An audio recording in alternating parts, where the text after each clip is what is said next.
सामाजिक, राजकीय, शैक्षणिक हर सबके मन पर राज करने वाले मोदी जी, जोर से।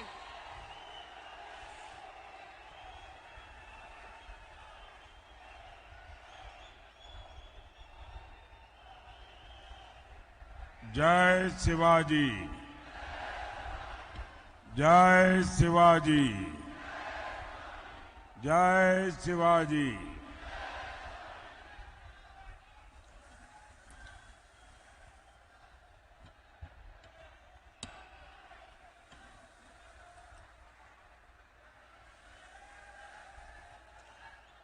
सप्तशृंगी मातेला आणि नाशिकच्या प्रभू श्री रामचंद्रांना नमन करतो।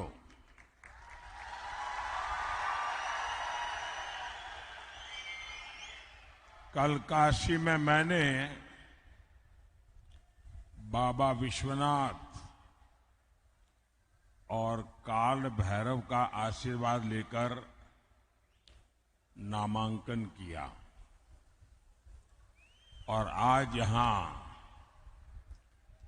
त्र्यंबकेश्वर की धरती पर हूं। भगवान कालाराम की धरती पर हूं। मैं सभी को प्रणाम करता हूं। साथियों, आपकी सेवा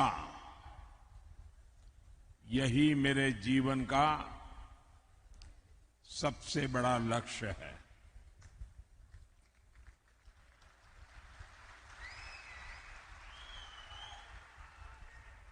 आपने पिछले 10 साल में मेरा काम देखा है और अब मैं आपके पास आज आशीर्वाद मांगने के लिए आया हूं। तीसरे कार्यकाल के लिए आशीर्वाद मांगने आया हूं। विकसित भारत बनाने के लिए आशीर्वाद मांगने के लिए आया हूं। साथियों, एनडीए गठबंधन को कितनी बड़ी जीत मिलने जा रही है, इसका पता यहां इंडी गठबंधन के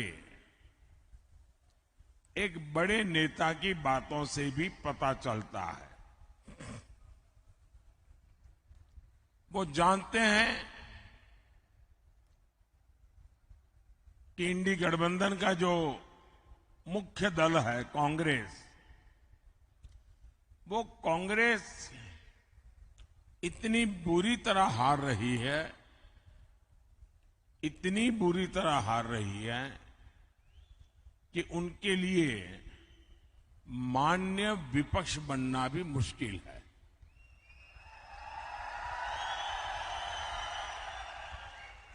और इसलिए यहां के जो नेता है इंडी अलायंस के,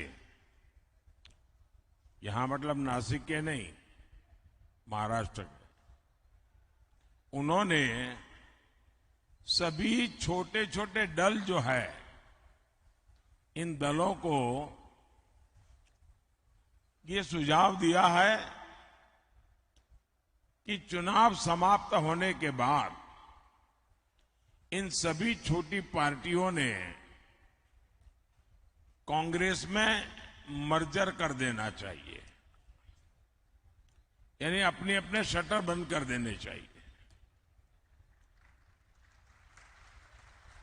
क्योंकि उनको लगता है कि अगर ये सभी दुकानें उस दुकान में मिल जाएगी तो शायद इतना नंबर हो जाए ताकि वो मान्य विपक्ष बन जाए। ये हाल है इनका। साथियों, ये नकली शिवसेना,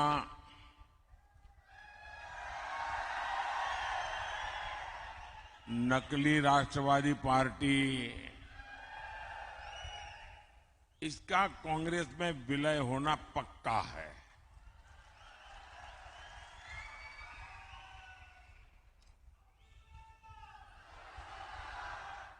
और जब ये नकली शिवसेना का कांग्रेस में विलय हो जाएगा, मुझे सबसे ज्यादा याद बाला साहब ठाकरे की आएगी,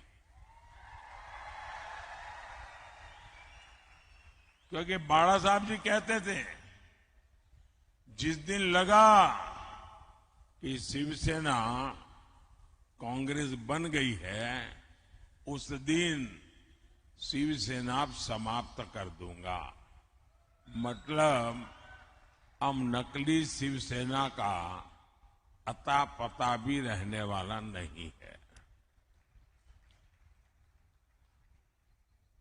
और मुझे लगता है ये जो विनाश हो रहा है, ये बाला साहब को सबसे ज्यादा दुखी करता होगा। साथियों, नकली शिवसेना ने बाला साहब के हर सपने को चूर चूर कर दिया है।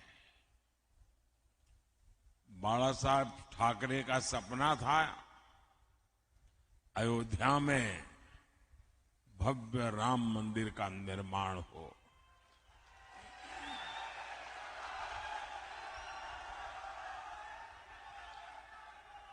बाला साहब का सपना था जम्मू कश्मीर से आर्टिकल 370 खत्म हो। ये सपना पूरा हुआ, लेकिन इससे सबसे ज्यादा चीड़ ये नकली शिवसेना को हो रही है। कांग्रेस ने प्राण प्रतिष्ठा के निमंत्रण को ठोकर मारी। नकली शिवसेना ने भी वही रास्ता चुना। कांग्रेस के लोग मंदिर के लिए अनाप शनाप बातें कर रहे हैं और नकली शिवसेना एकदम चुप है। इनकी ये पार्टनरशिप पाप की पार्टनरशिप है और पूरे महाराष्ट्र के सामने इनका पाप एक्सपोज हो चुका है। साथियों, इन नकली शिवसेना वाले उस कांग्रेस को सिर पर उठाए घूम रहे हैं जो कांग्रेस वीर सावरकर जी को दिन रात गालियां देती है। महाराष्ट्र की स्वाभिमानी और राष्ट्रभक्त जनता ये जब देखती हैं, ये जब सुनती हैं, तो महाराष्ट्र के लोगों का गुस्सा 7वें आसमान पर चढ़ा हुआ है। लेकिन अहंकार शिवसेना, नकली शिवसेना में इतना आ गया है कि उनको महाराष्ट्र के लोगों की भावना की भी कोई परवाह नहीं है। उनको कोई फर्क नहीं पड़ रहा है। कांग्रेस के आगे घुटने टेकने वाली नकली शिवसेना को सजा देने का मन पूरे महाराष्ट्र ने बना लिया है। और 4 चरण के जो चुनाव हुए हैं, इन चारों चरण में इनको चारों तरफ से चित्त कर दिया है जनता ने।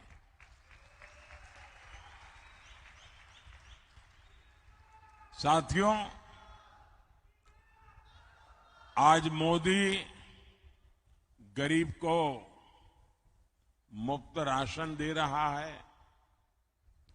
आज मोदी गरीब को पक्के घर दे रहा है,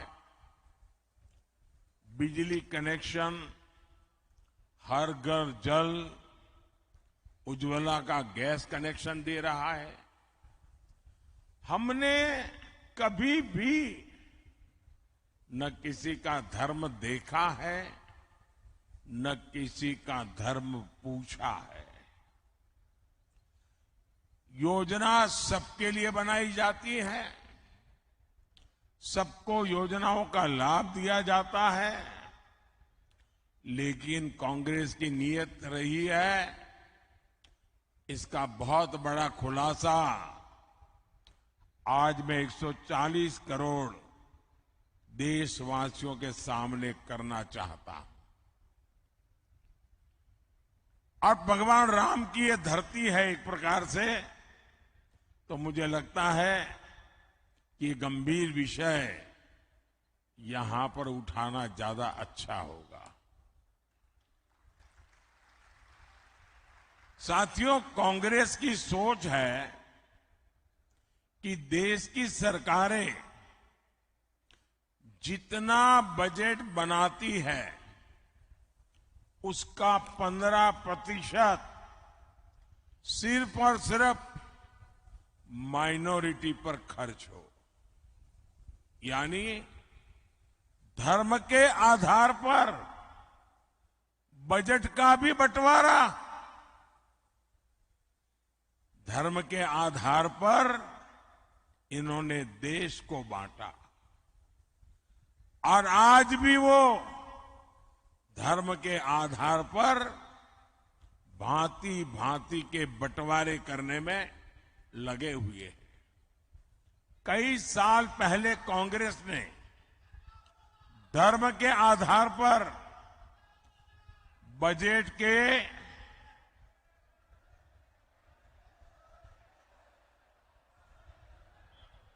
आवंटन को हरी झंडी दिखा दी थी।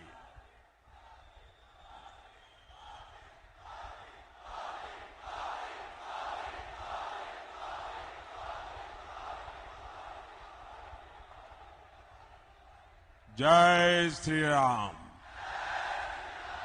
जय श्री राम। भारत माता की, भारत माता की। आप कल्पना कर सकते हैं कि बजट का इस प्रकार से टुकड़े करना ये कितना खतरनाक विचार है। और आप जानते हैं, कांग्रेस के लिए माइनॉरिटी सिर्फ एक ही है, उसका अपना प्रिय वोट बैंक। मुझे याद है, उस समय मैं सीएम था और जब ये बात कांग्रेस ने उठाई थी तो मैंने उसका मुख्यमंत्री रहते हुए पुरजोर विरोध किया था। कांग्रेस उस समय चाहती थी कि देश के सारे बजट का 15% सिर्फ मुसलमानों पर खर्च हो। तब भाजपा के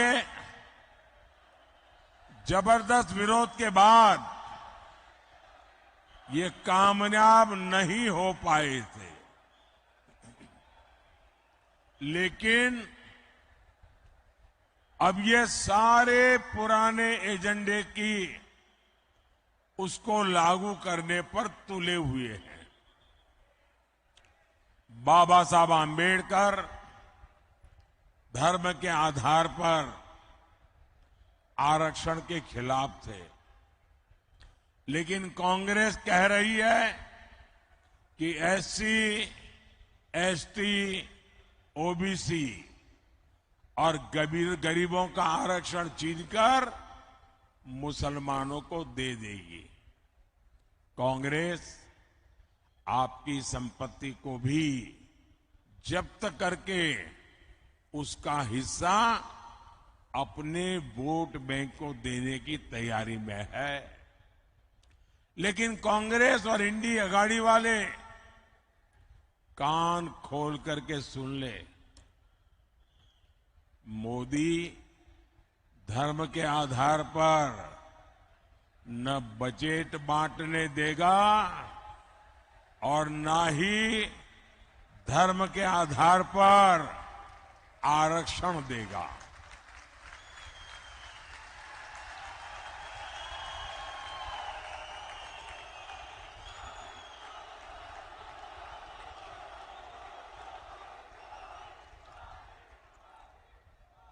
वंचितों का जो अधिकार है, वंचितों का जो अधिकार है, मोदी उसका चौकीदार है।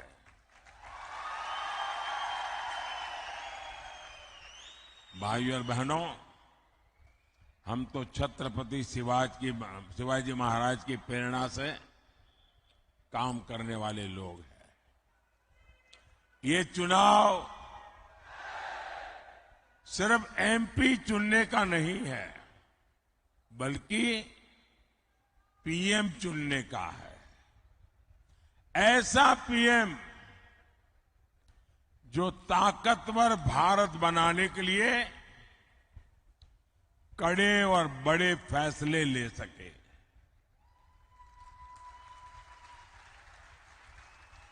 आप देखिए, कोरोना का इतना बड़ा संकट काल आया, भारत ने इसका डटकर मुकाबला किया, कोरोना को हराया। इसमें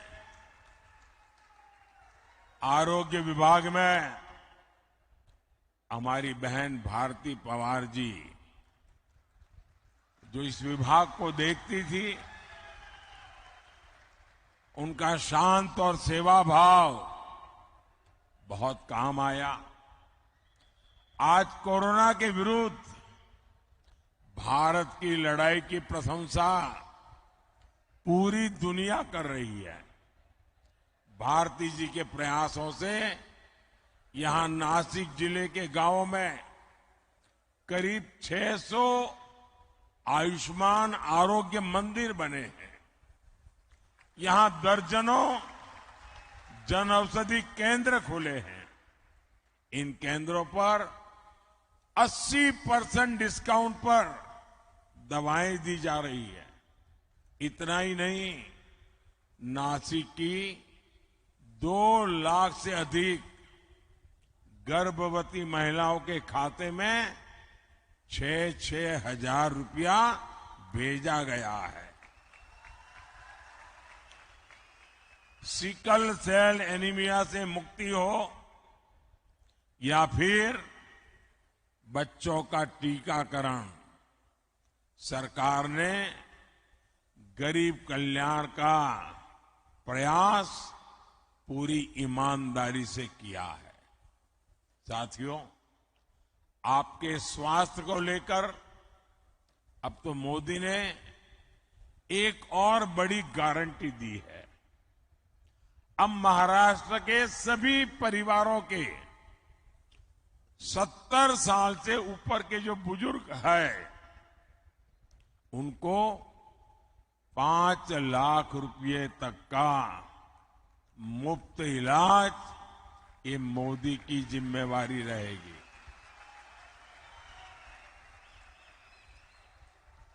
और इससे जो कमाने वाले बेटे बेटी हैं, उन पर से बुजुर्गों की चिंता कम होगी और बच्चों के लिए कुछ ज्यादा खर्च कर पाएंगे। भाइयों और बहनों, मोदी का पूरा फोकस किसान, नौजवान, नारी शक्ति और गरीब के सशक्तिकरण पर है। शेतकारी समाज ने मोदी के 10 साल भी देखे हैं। इससे पहले कांग्रेस, राष्ट्रवादी के भी दशकों का राज देखा है। और तब कृषि मंत्री तो यही महाराष्ट्र के ही थे। लेकिन तब कांग्रेस और इंडी अघाड़ी ने आपकी कोई चिंता नहीं की।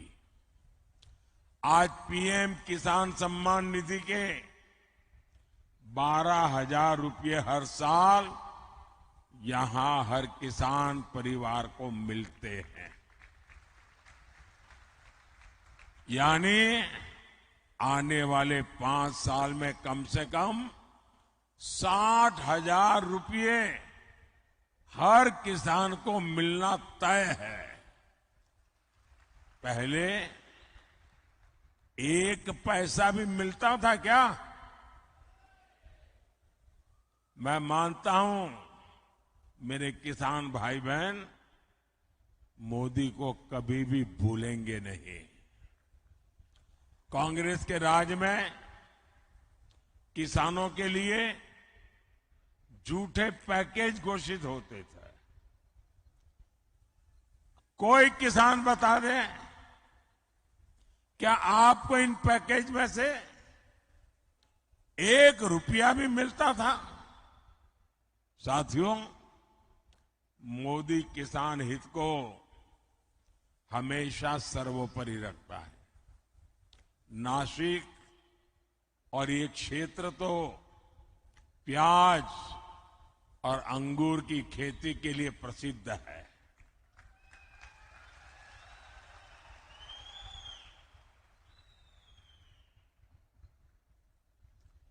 ये हमारी सरकार है जिसने पहली बार प्याज का बफर बनाने की व्यवस्था शुरू की।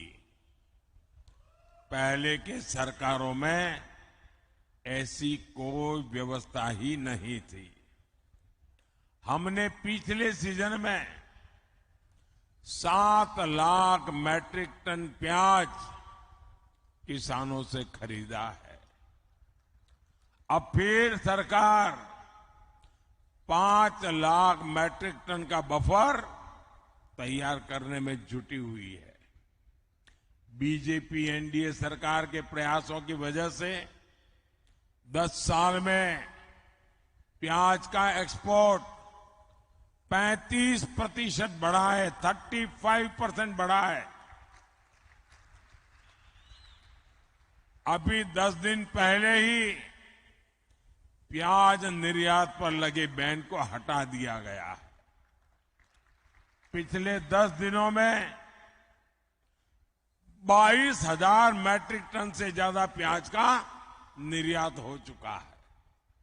सरकार ऑपरेशन ग्रीन के जरिए प्याज के ट्रांसपोर्टेशन पर भी सब्सिडी दे रही है। अब इस मिशन को फिर से लागू किया जा रहा है। इसी तरह यहां जो क्लस्टर डेवलपमेंट प्लान बना है उसका फायदा हमारे अंगूर के किसानों को होगा। साथियों, जन कल्याण की ऐसी ही गारंटियों को पूरा करने के लिए डिंडोरी से बहन भारती पवार जी और नासिक से शिवसेना के हमारे साथी हेमंत गोडसे जी को भारी मतों से विजयी बनाना है। और इसलिए मेरा आपसे आग्रह है कि मतदान ज्यादा से ज्यादा हो। संकल्प पुराने सारे रिकॉर्ड तोड़ने का हो, पोलिंग बूथ जीतने का हो और अधिक से अधिक लोगों को मिलकर के भारतीय जनता पार्टी और एनडीए अलायंस को आप विजयी बनाएं, एक मजबूत सरकार बनाएं, आपका भविष्य भी उज्जवल हो, आपको बच्चों का भी भविष्य उज्जवल हो। इस गारंटी के साथ मेरे साथ बोलिए, भारत माता की, भारत माता की, भारत माता की बहुत बहुत धन्यवाद।